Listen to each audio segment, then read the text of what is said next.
ગોપાલને ફાંસીએ ચડાવી દો, ગોપાલને જેલમાં પૂરી દો, ગોપાલ ઇટાલિયાને। શું દર્શક મિત્રો તમને ખબર છે કે ગોપાલ ઇટાલિયા વિસાવદરની જેલમાં ગયા છે?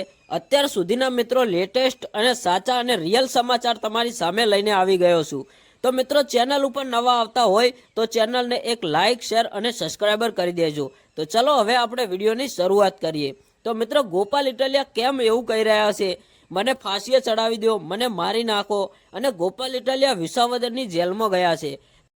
શું મિત્રો એવું તો કેવું કારણ આવી ગયું કે ગોપાલ ઇટાલિયાને જેલમાં જવું પડ્યું? તમને ખબર હશે કે અત્યારે હાલ વિસાવદરની અંદરથી ગોપાલ ઇટાલિયા જીત્યા છે।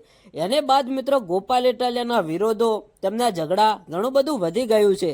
તમને ખબર જ હશે કે કોઈ માણસ આગળ જાય છે, પ્રગતિ કરે છે અને જીતે છે ત્યારે તેના વિરોધીઓ ઘણા બધા વધી જતા હોય છે।